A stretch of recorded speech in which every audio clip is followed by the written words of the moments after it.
Bismillahirrahmanirrahim. Assalamualaikum warahmatullahi wabarakatuh.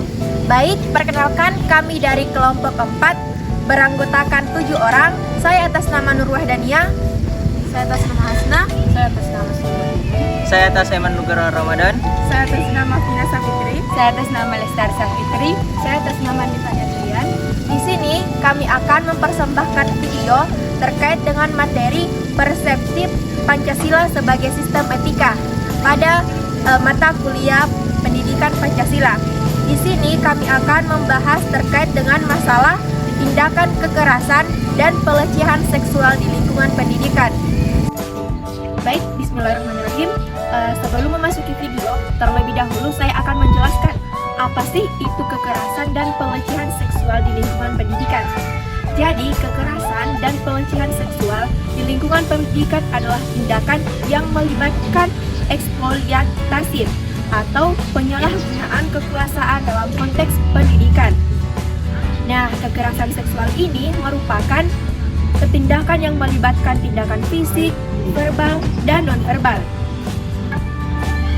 Kekerasan dan pelecehan seksual di lingkungan pendidikan yang terjadi dalam berbagai bentuk, yakni yang pertama itu pelecehan verbal, yang kedua non-verbal, yang ketiga seksual daring, yang keempat pencabulan, dan yang terakhir pencabulan oleh guru atau staf pendidikan. Nah, kekerasan dan pelecehan seksual ini di lingkungan pendidikan memiliki dampak yang sangat merugikan terhadap korban, termasuk trauma fisik, psikologis, dan emosional. Baik, selanjutnya saya akan menyebutkan penyebab masalah tindakan kekerasan dan pelecehan seksual di lingkungan pendidikan.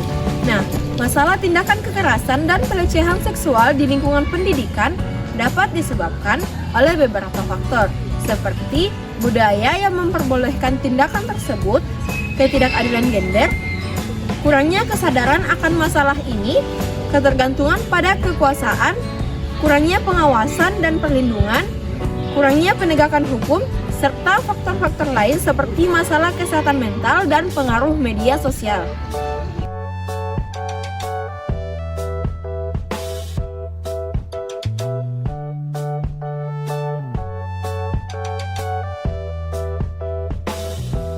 Baik, di sini saya akan melaporkan hasil wawancara saya yang dimana peran pemerintah sangat penting dalam mengatasi masalah tindakan kekerasan dan pelecehan seksual di lingkungan pendidikan.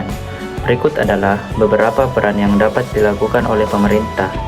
Yang pertama, penetapan kebijakan dan peraturan. Yang kedua, peningkatan kesadaran dan edukasi. Yang ketiga, pelatihan dan pembinaan. Yang keempat, pemberdayaan korban. Yang kelima, pengawasan dan penegakan hukum. Yang keenam, kolaborasi dengan lembaga lain. Dan yang terakhir yaitu pemantauan dan evaluasi.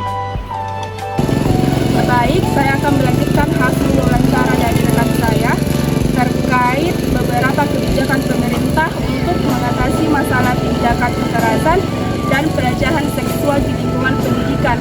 Di sini mencakup beberapa langkah. Yang pertama, pembentukan kebijakan dan peraturan. Yang kedua, penyusunan kurikulum pendidikan. Yang ketiga, peningkatan kesadaran dan edukasi. Yang keempat, penguatan mekanisme pelaporan. Yang kelima, penegakan hukum yang tegas. Dan yang keenam, kerjasama dalam lembaga terkait. Baik, saya akan melanjutkan hasil wawancara, yaitu beberapa kebijakan yang dapat dianggap sebagai kebijakan solutif dengan alasannya, yaitu kebijakan penegakan hukum yang tegas.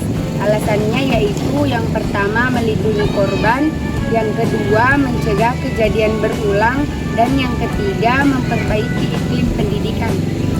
Baik, adapun pihak yang wajib mengatasi masalah tindakan kekerasan dan pelecehan seksual di lingkungan pendidikan adalah tanggung jawab bersama antara berbagai pihak terkait. Beberapa pihak yang memiliki peran penting dalam penanganan masalah ini termasuk yang pertama, lembaga pendidikan, yang kedua, guru dan staf, yang ketiga, siswa dan mahasiswa, yang keempat, orang tua dan wali, dan yang terakhir, kepolisian dan sistem peradilan. Adapun saran pihak pemerintah dalam menangani kasus masalah tindakan kekerasan dan pelecehan seksual di lingkungan pendidikan, yaitu yang pertama, membuat kebijakan dan undang-undang yang kuat. Yang kedua, meningkatkan kesadaran dan pendidikan. Yang ketiga, membuat tim penanganan kasus. Yang keempat, meningkatkan kerjasama antar lembaga. Yang kelima, memperkuat hukuman dan penegakan hukum. Yang keenam, memperkuat perlindungan bagi korban. Dan yang terakhir, mendorong riset dan